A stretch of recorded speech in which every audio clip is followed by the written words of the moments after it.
Good evening and welcome to my hobby bench. On the table today I've got an engine that came with the last big Facebook Marketplace purchase that I made, the one that I took to the swap meet, and it had a couple of airplane kits, P-40E Warhawk, Great Plains Cherokee 40, the OS FS 120 Surpass E engine, and other things, many other things, lots of documentation. But one of the engines that came, there were three engines that came with that that purchase, and one of them has been sitting around here, and I've just really been chomping at the bit to show it and look at it because for some reason it's really caught my attention, it's really grabbed my eye. And let's go down to the bench and take a look at it. And this is the engine that I'm talking about. It's a Fox engine. Now this is a Fox Eagle 4. Now these engines came out in around 1990, and I say these because Fox made two displacements. They made a 60 size and a 74 size. And the funny thing with these two engines is they never put a designation on the crankcase, so you don't really know what you got. Now it came with this slimline pit style muffler, which I'm not really a huge fan of, and not really sure how that's going to work on either of my stands anyway. Hopefully it'll work because Mikoa does sell replacement exhaust, the actual tilt down excuse me, the tilt down muffler for these, but at $43 it just seems kind of like a lot to ask for an exhaust, but I might have to do it. Now this thing has great compression. The beautiful thing about this engine is that it's new. And I won't say it's never been run because it has, but it's still a new engine. And you're saying, well, how does that work? Well, it works like this. Many companies, OS included in the 70s, and companies like Fox, even up in through the 90s apparently, used to run their engines at the factory before they sold them. All of them. I believe all of them, because the Clarence Lee article says these are pre-run at the factory, and what they do is they run them and do the preliminary tuning for the engine or for the carb.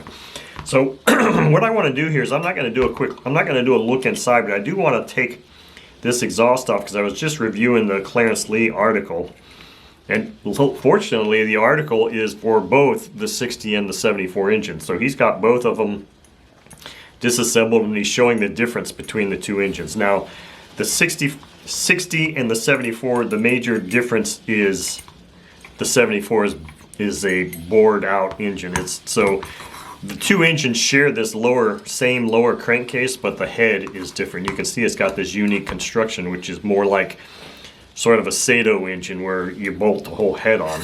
The other thing that's interesting about this engine design is that it's got the same type of thing as the Rossi has, where this outer ring comes off and you've got a button in there. So there's two ways you can tell the size of the engine according to the Clarence Lee article. I can take the head off, which I really don't want to do, and you can look at the bowl size or the chamber cutout in that button, and the bigger one is for the 74. Or it says what you can do is you can look in the port. I'm gonna have to go grab a flashlight, I think, to show you this. Hang on, stand by. Okay, I'm back. So let me zoom in here a bit. So the port windows on the sleeve, wow, this is not a good thing. I am going to go grab a Q-tip real quick. Okay, so as I was saying, there's port windows on the exhaust port has a certain number of windows.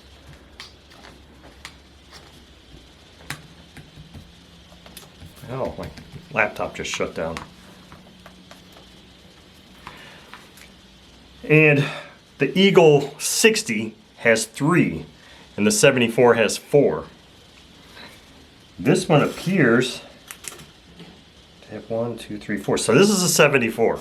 Now, the reason I was saying, oh, this is not good, is hopefully you can see it in here. I see some kind of particulate matter in here. Now, I've turned this thing over several times, by hand, and now I'm a little concerned about doing that because to me that looks like metal shavings. So I want to pull some of those things out and see if I've got a spare magnet here.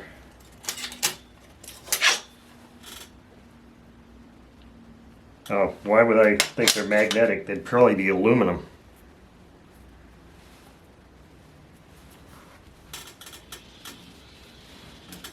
I'm going to move that to top, move that piston up there. Yeah, I'm seeing.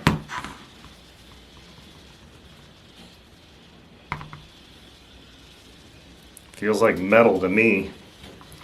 This is not good at all. Here I'm sitting here all excited about this Fox engine, and I open it up and I'm seeing all kinds of like metal shavings in there.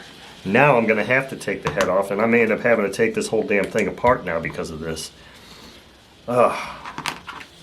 Here I am all excited about Fox engines, about to say how awesome this is, and this is not awesome at all.